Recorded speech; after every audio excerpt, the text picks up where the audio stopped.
अच्छा भाई। मुझे आज जो बात करनी है तुम लोगों से that's basically related to paper one. मैं एक एक करके सारे पेपर्स की गाइड्स जो हैं वो अपलोड करता हूँ। द थिंग इज, आप लोगों के पास लाइक आई थिंक आज फर्स्ट में है तो ये फर्स्ट में को अपलोड हो जाएगी। और आपके पास अराउंड 6 डेज रह गए हैं। और कल आप लोगों का मैथ का पेपर होगा तो इट्स लाइक कल भी तुम लोग लाइक काइंड ऑफ बिजी हो गए। आज के दिन तो नहीं पढ़ पाओगे पेपर वन से रिलेटेड। लेकिन कल के मुताबिक मैं तुम लोगों को ये बता देता हूँ कि लाइक सेकंड में से जो आपकी प्रिपरेशन है वो किस तरीके से होनी है।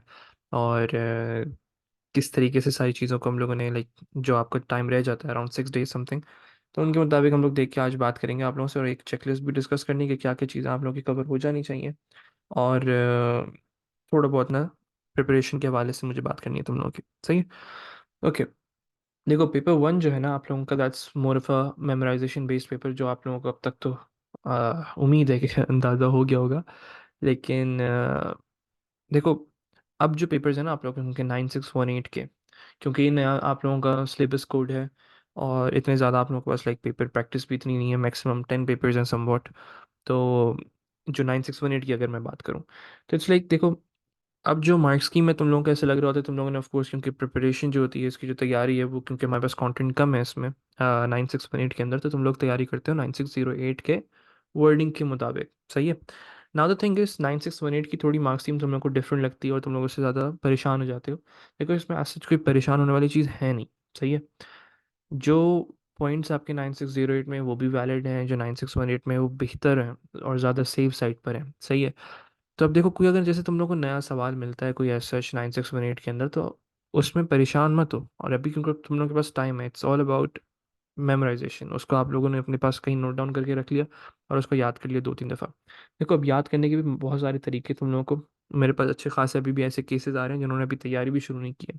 सही है। तो देखो इसके लिए टॉपिकल पासवर्ड बहुत इंपॉर्टेंट है पेपर वन के लिए, क्योंकि इट्स मोर ऑफ ऐसा कुछ प्रॉब्लम सॉल्विंग रिलेटेड नहीं है। और तो इसके लिए आपको थोड़ी याद रखना होता है चीज़ों को। देखो, अब जितना टाइम रह गया तुम लोग अगर नॉर्मल प्लान्स को फॉलो कर रहे थे तो दैट्स परफेक्ट, जो मैं पहले शेयर कर चुका हूँ तुम लोगों के साथ। और अगर अभी तक वो फॉलो नहीं कर रहे हो तो 9608 के ईयरली पास पेपर्स वो तो आप लोग नहीं कर सकते हो। सही है। लेकिन कुछ भी हो जाए, 9618 के ईयरली पास पेपर्स आप लोगों ने करके जाने हैं। किस तरीके से करने, उस चीज़ को समझो। देखो आप लोगों के पास टाइम जो है वो 1 आवर 30 मिनट्स का पेपर है आप लोगों का। और किस तरीके से अटेम्प्ट होगा उन सब चीज़ों के बारे में भी मुझे बात करनी है कि पेपर जब तुम लोग अटेम्प्ट करने बैठोगे तो किस तरीके से अटेम्प्ट करना है, क्या क्या चीज़ें याद हैं, क्या क्या चीज़ें याद नहीं है, हर एक चीज़ के बारे में डिस्कस करना है। सही है। अच्छा, जब हम बात करते हैं पहले चेकलिस्ट पे मैं बात कर लूँ कि क्या क्या चीज़ें तुम लोग की हो जानी चाहिए इसी के मुताबिक। और अगर नहीं हुई भी तो इन 6 दिनों के अंदर आप लोगों ने इसको कंप्लीट करना है, क्योंकि 6 दिन में अच्छा खासा चीज़ें कवरेज हो जाती हैं, अच्छी खासी चीज़ें याद हो जाती हैं। देखो ये एक ऐसा पेपर है जिसमें डेली बेसिस पे रिवीजन चाहिए। कुछ भी हो जाएगा, तुम लोग को याद भी है ना फिर भी रिवाइज करो, कुछ भी हो जाए। एग्जाम से 1 मिनट पहले फिर जाके रिवाइज करो। तो इट्स लाइक आपको बार बार चीज़ों को रिवाइज करना है। अगर नहीं करोगे पछताओगे खुद ही। मुझे लाइक अभी भी याद है, मैं एग्ज़ाम हॉल में जो है आपका बहुत पहले चला गया था। इट वाज लाइक मैं जाके बैठ गया, मुझे चीज़ें भूलने लग गया मैं, क्योंकि ऑफ कोर्स ये नॉर्मल सी चीज़ है, एग्जाम के अंदर आप हॉल में जाके बैठते हो और टाइम बहुत ज़्यादा था। तो आई वाज लाइक मैं बाहर निकल नहीं सकता था, तो मैं पेन का बहाना दे के गया था कि भाई मुझे पेन लेने जाना है। तो I was like outside and mobile पे नोट्स थे और मैं बस बार बार मेमोराइज करते जा रहा था। तो इट वाज लाइक, और वही चीज़ें जो एंड में याद की थी ना मैंने, बिल्कुल वो चीज़ मेरे दिमाग में बिल्कुल फ्रेश थी। और पेपर जाके खोला तो इट वाज लाइक हाँ चलो ये जो अभी अभी पढ़ कर आ रहा हूँ, ये अभी अभी रिवाइज किया, उसको जल्दी से लिख लिया आप लोगों ने। सही है। और कोशिश करो कि जितना मैक्सिमम उसको कंटेंट दे सकते हो ना प्रोग्राम्स को, एग्जामिनर को, वो दो तुम लोग। इस तरीके से नहीं कि बस अच्छा हाँ मुझे ये पॉइंट्स याद थे बस वो लिख कर आ गए, नहीं, अपने आंसर को बनाना सीखो, प्रॉपर उसको कंस्ट्रक्ट करना सीखो पैराग्राफ फॉर्म में। सही है। हर एक चीज़ बनाना सीखो आंसर्स को। जो तुम लोगों के पास मार्क स्कीम थी दिमाग में, हर एक चीज़ तुम लोगों ने जो याद की हुई है उसी से आंसर को कंस्ट्रक्ट करना है। और सोचना किस तरीके से, सोचना इस तरीके से आप लोगों ने कि एग्जामिनर ने अगर ये नया सवाल दिया है तो ये नहीं कि मैं इसको छोड़ के बैठ जाऊंगा, ये तो सर ने पढ़ाया नहीं और ये तो हमने याद नहीं किया, इस तरीके से नहीं करना है। सब चीज़ें पढ़ी हुई हैं आप लोगों ने। लेकिन अगर उसका क्वेश्चन की वर्डिंग तुम लोगों को ऐसा सवाल दिखता है जो कि तुम लोगों के क्वेश्चन और आंसर्स के मुताबिक तुम लोगों ने उसको याद नहीं किया हुआ, तो उसमें कोई मसले की बात नहीं। आप उसको सवाल को पढ़ो, उसको ब्रेक डाउन करो। देखो हमारा जो सीआई का पेपर है ना बहुत डिफरेंट है। हमारा सीआई का पेपर आपकी नॉलेज को तो टेस्ट करता ही करता है, वो ठीक है, उसकी बात वो डिफरेंट है। लेकिन आप लोगों को ये समझ आना चाहिए कि एग्जामिनर किस तरीके से मार्क्स देना चाह रहा है आप लोगों को। तो हर एक एक वर्ड पे देखा करो, डिस्क्राइब कह रहा है, एक्सप्लेन कह रहा है, डिस्क्राइब एंड एक्सप्लेन कह रहा है, तो हर चीज़ के मुताबिक सोचो, अच्छा इसका 1 मार्क होगा, अच्छा इसके 2 मार्क्स होंगे, अच्छा इसका 1 मार्क होगा, अच्छा इस तरीके से मार्क्स दिए होंगे, अच्छा इस तरीके से मार्क्स दिए होंगे। तो सोचना इस तरीके से, ये नहीं कि तुमने सवाल पढ़ा और तुम लोग बस शुरू हो गए कि अच्छा इसका आंसर क्या होगा मैं लिख देता हूँ, नहीं। क्वेश्चन पढ़ के मार्क्स देखो, मार्क्स देखने के बाद फिर आइडेंटिफाई करो, अच्छा ये अगर 3 मार्क का सवाल है तो ऐसे कौन से 3 वैलिड पॉइंट्स हैं मेरे पास इस पर्टिकुलर क्वेश्चन को आंसर करने के लिए, इस तरीके से सोचना है। और ऐसे कौन से पॉइंट्स हैं जो मैंने अपनी मार्क्स में याद किए हुए हैं जो मैं यहाँ पे लिख सकता हूँ।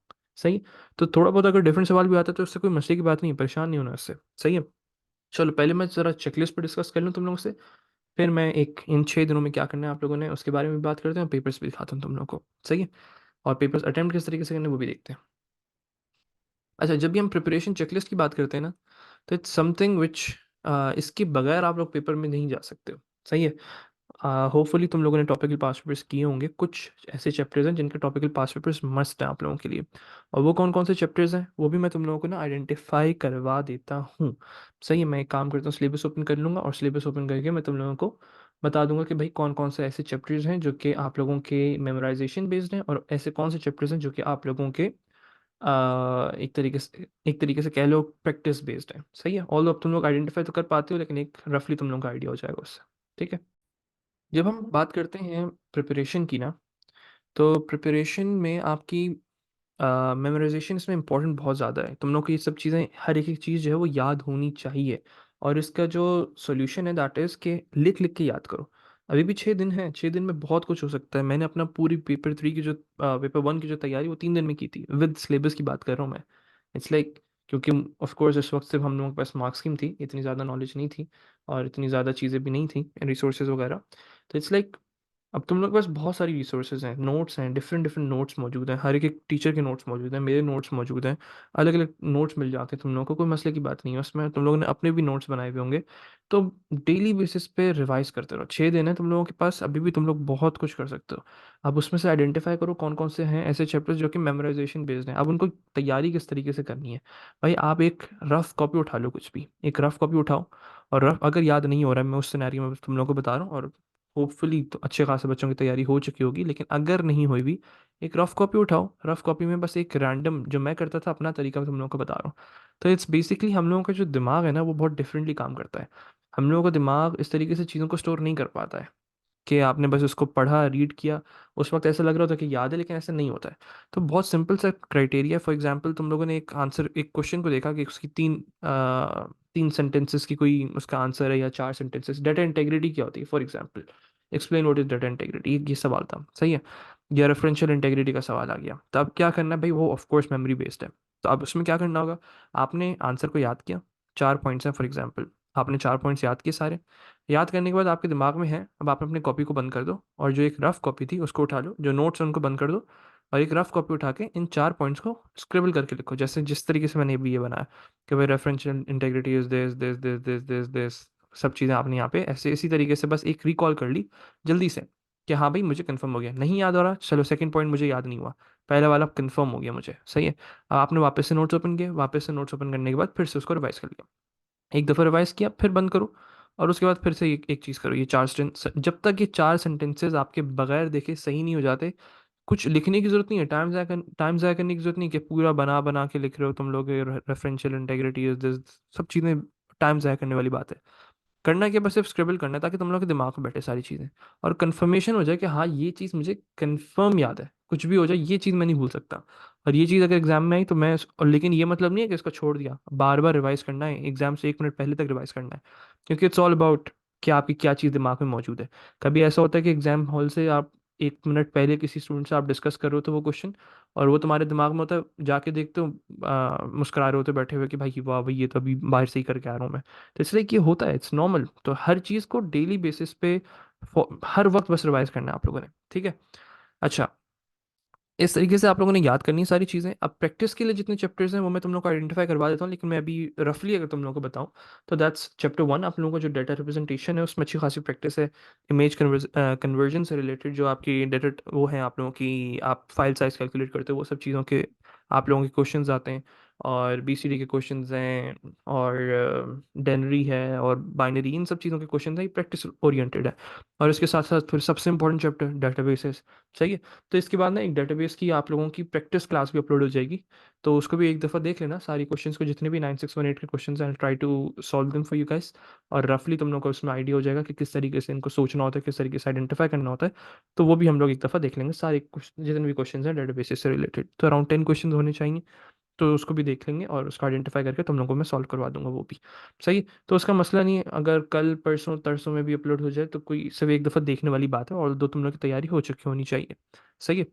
तो एक तो ये मैं तुम लोगों को इंशाल्लाह अपलोड कर दूंगा, प्रैक्टिस ओरिएंटेड डेटाबेसेस। ठीक है। अच्छा, अब जब हम बात करते हैं, डेटाबेस हो गया, असेंबली लैंग्वेज हो गया, ये सब आपके प्रैक्टिस ओरिएंटेड है, तो कोशिश करके अगर तुम लोगों की चैप्टर्स वीक हैं, लॉजिक गेट्स वगैरह, तो कोशिश करके थोड़े बहुत टॉपिकल क्वेश्चंस इनके अटेम्प्ट कर लो, जो तुम लोगों को टॉपिकल पास पेपर्स हैं तुम लोगों के पास, जहाँ से भी तुम लोगों को मिल जाए, मेरी ड्राइव से करने मेरी ड्राइव से कर लो, या कोई भी तुम लोगों के पास रिसोर्सेज जहाँ से टॉपिकल पास पेपर्स मिल जाते हैं, वहाँ से आप लोगों ने टॉपिकल पास पेपर्स इन चैप्टर्स के आप थोड़े थोड़े क्वेश्चन इस तरीके से कर लो, ताकि तुम्हें रफ आइडिया हो जाए इनका। ठीक है। अच्छा, अब इस चेकलिस्ट के बारे में बात करते हैं। अगर आप लोगों की मेमोराइजेशन हो चुकी है कंप्लीट, सही है, सब चीज़ें याद हो गई, अब डेली बेसिस पे रिवीजन है, इसका ये मतलब नहीं है मेमोराइजेशन का। अब करना क्या है, एग्जाम से तकरीबन समझ लो, अभी फिलहाल अगर 6 दिन है ना, तो 6 दिन में तुम लोग 3 डेज अपनी मेमोराइजेशन रखोगे, जिसमें बस सिर्फ हर एक एक चैप्टर को उठा के अपनी 3 डेज मेमोराइजेशन एंड प्रिपरेशन, जो भी आप लोगों ने टॉपिकल पास पे सॉल्व करने हैं, वो 3 डेज के अंदर हो जाने चाहिए, सेकंड में, थर्ड में, फोर्थ में। सही है। ये 3 दिन आप लोगों के पास हैं, सेकंड में, थर्ड में, फोर्थ में। कल अगर पेपर देकर आते हो मैथ्स का, तो उसका ये मतलब नहीं है कि छोड़ दो सब चीज़ों को, तो प्रॉपर अपनी तैयारी रखना, सीएस की तैयारी करनी है।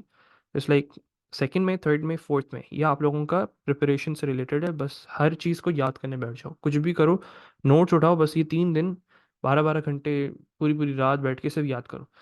सही है। जब ये काम कर लो, उसके बाद आप लोगों ने क्या करना है, मैं रफली यहाँ पे लिख देता हूँ। सेकंड में टिल थर्ड, थर्ड में एंड फोर्थ में, ये आप लोगों के प्रिपरेशन से रिलेटेड है।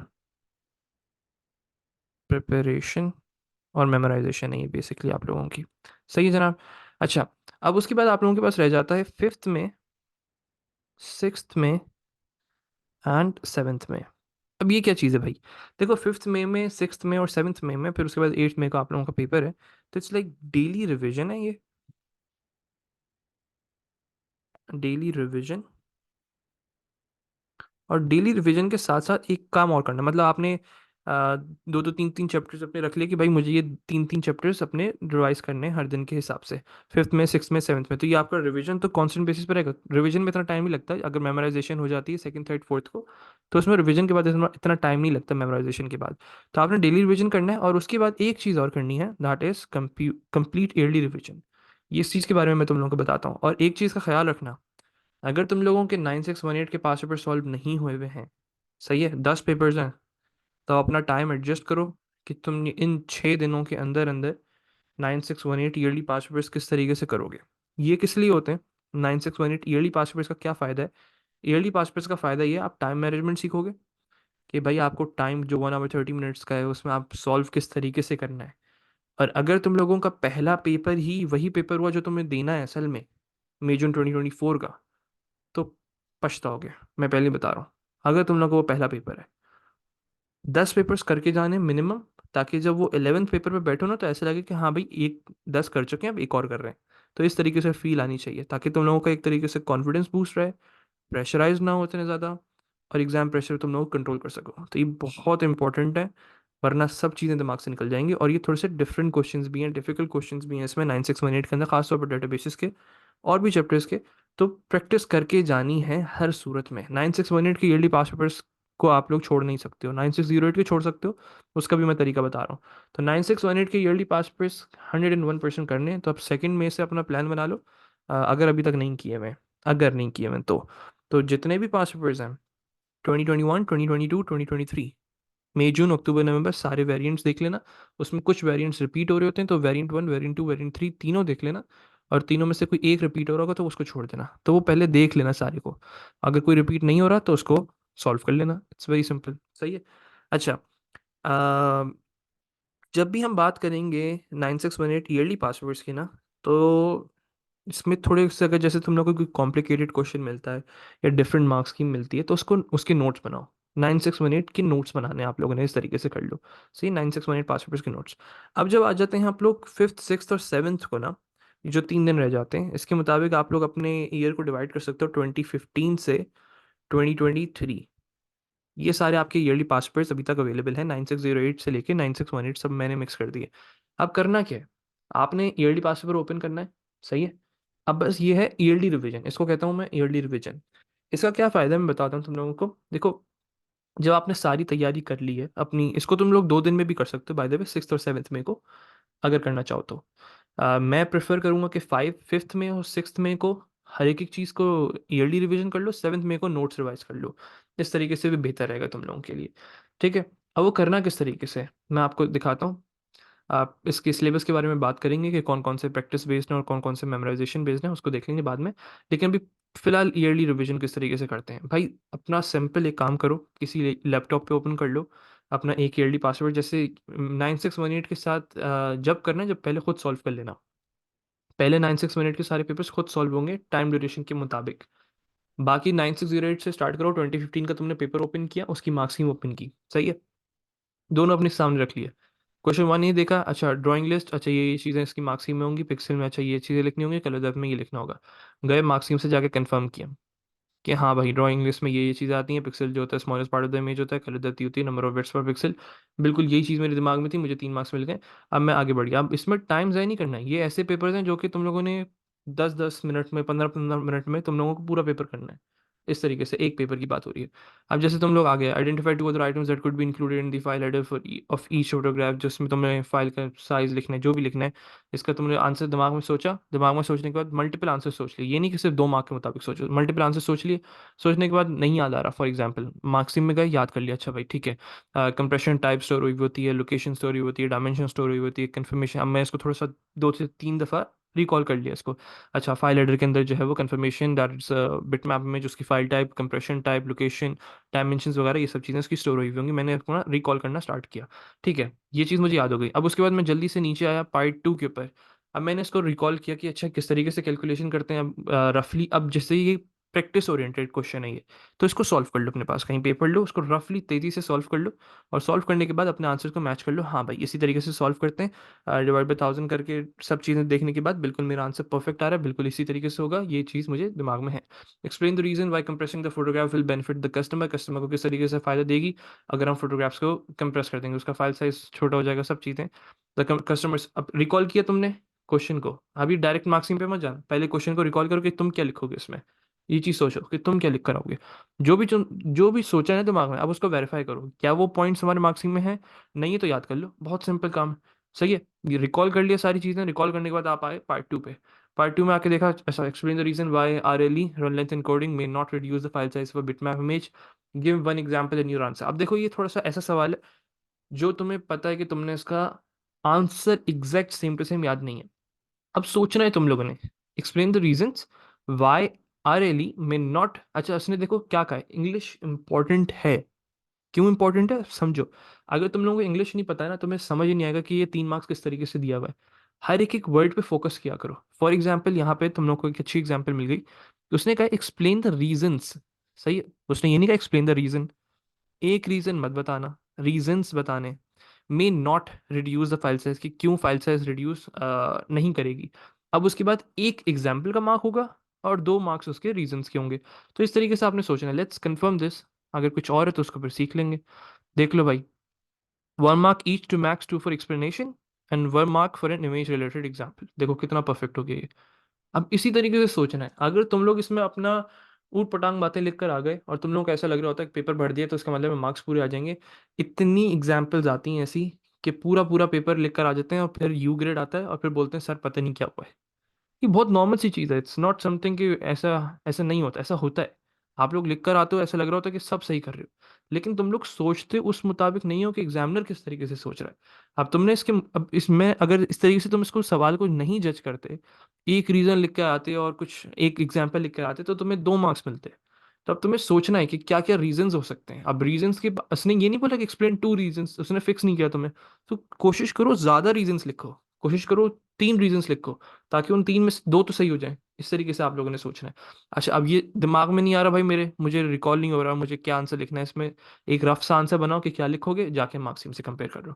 Are stores the colour and the number of items. देखो पहला पॉइंट किस चीज का, अब इसे सीखो कि एक पॉइंट तो उसने आरएलई को एक्सप्लेन करने में बता दिया, RLE stores the colour and the number of times it occurs consecutively. अब इससे सीखो क्या सीखना है 9618 की पास पेपर्स की मार्क्सिम से।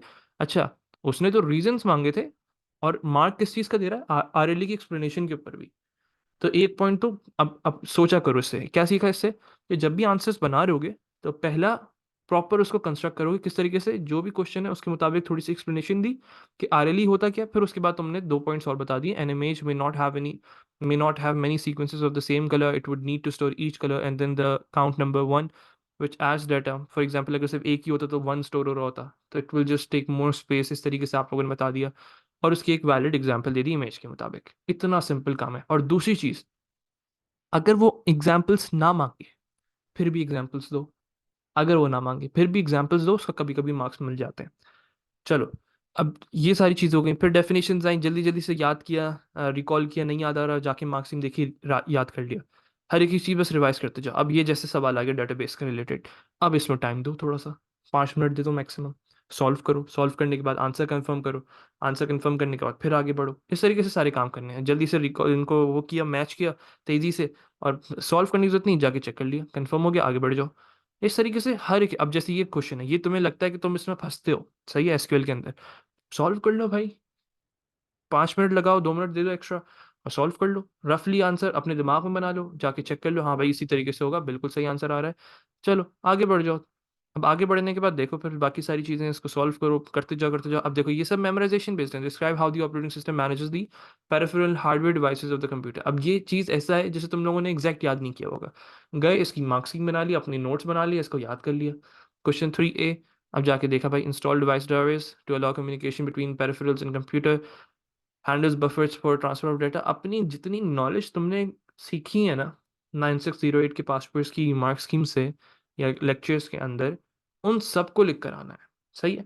अब जैसे ये आंसर था, इसका तुमने आंसर याद कर लिया। फॉर एग्जाम्पल, अगर यही सेम सवाल रिपीट हो जाता है तो तुम्हें पता होना चाहिए क्या लिखना है इसमें। अदर टू अदर अब तुम इसमें कुछ भी ऊट पटांग लिख कर आ जाओगे, तुम्हें मार्क्स नहीं मिलेंगे। तो ये चीज़ बहुत इंपॉर्टेंट है कि तुम्हें रफली आइडिया हो कि मार्क्स स्कीम, तुम्हें मार्क्स किस तरीके से मिल रहे हैं, सही है। अच्छा, अब जब ये चीज़ हमने डिस्कस कर ली कि व्हाट इज़ ईयरली रिवीजन, इसी तरीके से 2015 से 2023 तक सारे पेपर्स करने हैं। तो 2015 के पेपर्स उठाओ, ऐसे ही रिवाइज करो, 2016, 2017, 18, 19, 20, फिर 21, 22, 23। जब ये सब रिवाइज हो जाए, फिर आखिरी दिन अपना रखो जिसमें तुम नोट्स रिवाइज करोगे अपने, जो तुमने 5 पेपर्स के नोट्स बनाए हैं, और हर एक चीज़ बस सिर्फ रिवाइज करना है। और ये चीज़ दिमाग में बिठा लो, किसी को भी पेपर वाले दिन की रात में जागने की ज़रूरत नहीं है। That's basically how your brain works. क्योंकि मैं खुद एक डिबेट में रह चुका हूँ, डिबेट कॉम्पिटिशन्स में। तो रात में सोते वक्त यूजुअली ऐसा होता था कि भाई डिबेट याद नहीं है, लेकिन जब सो के उठता था, इट वाज लाइक दिमाग में होती थी हर एक एक चीज़, मुझे क्या बोलनी है, फिर क्या बोलना है, उसके बाद क्या था, क्या शेर है, उसके बाद क्या है, किस तरीके से क्या करना है, तो हर चीज़ दिमाग में होती थी। इट्स वेरी नॉर्मल, क्योंकि इसी तरीके से आपका दिमाग काम करता है। अगर वो प्रॉपरली रिलैक्स नहीं होगा, तो जो चीज़ आप पूरे साल में दिमाग में आपने रिटेन की हुई, वो सब ज़ाया। तो रात में सोना ज़रूरी है, चाहे सो के उठ के रिवाइज कर लो, और जब उठो फौरन बस सिर्फ नोट्स, हर हर वक्त बस सिर्फ नोट्स पढ़ते रहो। एग्जाम से 1 मिनट पहले तक, अंदर जाने से पहले पहले नोट्स पढ़ो, और चुपचाप जाके बस पेपर देकर आओ। अच्छा, एक तो ये चीज़ बात कर ली हम लोगों ने, ये हो गई आपकी ईयरली रिवीजन से हवाले से बात, 9618 के ईयरली पासवर्ड्स के हवाले से बात हो गई, मेमोराइजेशन की बात हो गई, और कंप्लीट ईयरली रिवीजन किस तरीके से करना है। Okay, now the thing is paper attempt किस तरीके से करना है। देखो 1 आवर 30 मिनट्स का पेपर है, there is no pattern at all कि मैं ये बोलूँ तो पहले डेटाबेस के कर लेना, फिर ये कोई कोई इसमें स्ट्रैटेजी है ही नहीं। किसी भी पेपर में स्ट्रैटेजी नहीं है भाई। आपको जो दिमाग में ऐसा है, कंफर्मेशन है कि हाँ भाई ये कुछ भी कर लो, ये चीज़ तो मुझे रटी हुई है, कुछ भी कर लो मैं इसका आंसर सही लिखूंगा, वो पहले सॉल्व कर लो भाई। टाइम ज़ाया नहीं करना है इसमें बस, कि भाई तुम लोग भाई मुझे अभी भी याद है पेपर 1 मेरा ऐसा हुआ था, बस करता गया क्वेश्चन नहीं आया, छोड़ दिया, आगे बढ़े। दूसरा सॉल्व किया, नहीं आया, छोड़ दिया, आगे बढ़े। फिर तीसरा नहीं आया, चलो तो उसको छोड़ दिया।